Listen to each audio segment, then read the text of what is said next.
అనిల్ గారు ఇక్కడే.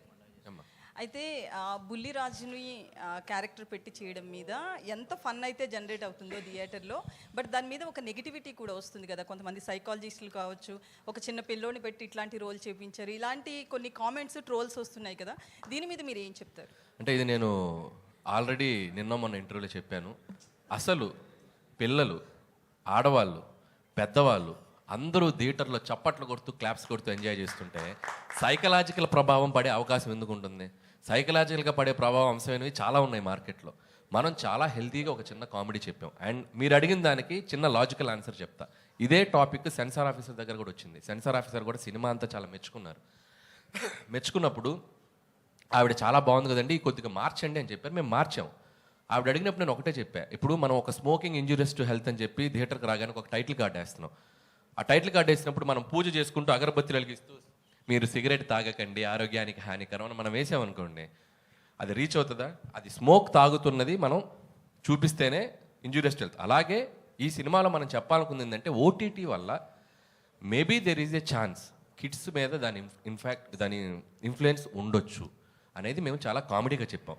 ఈ విషయం 25 ఏళ్ల క్రితం జంజాల్ గారు ఐహై నాయక్ అనే సినిమాలో ఒక పెద్ద ట్రాక్ వేశారు. సినిమా అంతా పిల్లోడి మీద తీశారు. అంటే స్పాయిల్ కిడ్, ఆ స్పాయిల్ కిడ్ ఉంటే ఆ పడే టార్చర్ ఎలా ఉంటుంది అనేదాన్ని మనం చాలా హెల్తీగా పాజిటివ్గా చెప్పాం. ఇక దాన్ని కూడా తీసేవాళ్ళు ఉంటారు, దాన్ని మనం పట్టించుకోకుండా ప్రజలు ఎంజాయ్ చేస్తున్నారు, ప్రేక్షకులు ఎంజాయ్ చేస్తున్నారు, దాన్ని అలా పాజిటివ్గా ముగిద్దాం.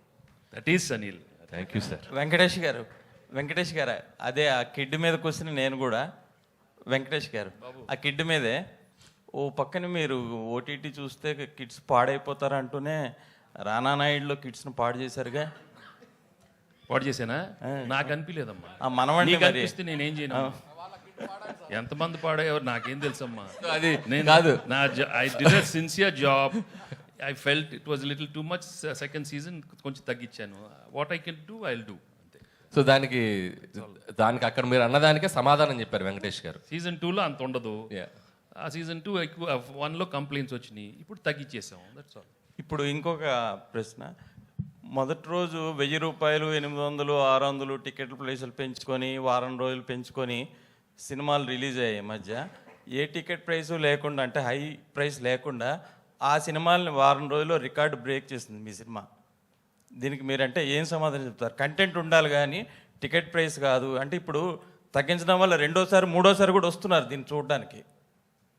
సేమ్ అదే టికెట్ ప్రైస్ తక్కువ ఉండడం వల్ల రెండోసారి మూడోసారి ఆ ఫన్ ఎంజాయ్ చేయడం కోసం వస్తున్నారు. అంటే this is completely it's other game అండి. అంటే సినిమా టు సినిమా ఇప్పుడు పెద్ద బడ్జెట్ ఫిలిమ్స్ కొన్ని ఉంటాయి, అంటే వాళ్ళు పెట్టిన బడ్జెట్స్కి. సో ఆ cinema first week collections gross వాళ్ళు తెచ్చుకోగలిగితేనే ఆ సినిమా బడ్జెట్స్ వర్కౌట్ అవుతాయి. అంటే మా సినిమా బడ్జెట్స్కి మేము ఎంత రేట్స్ పెట్టుకోవాలో అంత కంఫర్టబుల్గా పెట్టుకున్నాం. మీరు అడిగింది లాజికల్గా రెవెన్యూస్ పరంగా ఇది చేసిందంటే ఇది కంటెంట్ పరంగా వాళ్ళ ఆడియన్స్ కనెక్ట్ అయ్యి దీనికి అతిపెద్ద విజయాన్ని ఇచ్చి నంబర్స్ ఇస్తున్నారు. బట్ పెద్ద సినిమాలకు వచ్చేసరికి ఇట్లా చేయటం అనేది వర్కౌట్ కాదు. ఎందుకంటే వాళ్ళు పెట్టిన 300 రెండోసారి రారు కదా టికెట్ ప్రైస్ అంతే. వాళ్ళకి ఒకసారి వస్తే చాలా గిట్టుబాటు అయిపోద్ది. రెండోసారి రావాల్సి వస్తే ఫ్యాన్స్ వస్తారు, వాళ్ళు చూస్తారు, కాబట్టి they are very happy. So common audience ఇలాంటి ఫిలిమ్స్కి ఇది కరెక్ట్, అలాంటి ఫిలిమ్స్కి అది కరెక్ట్. వెంకటేష్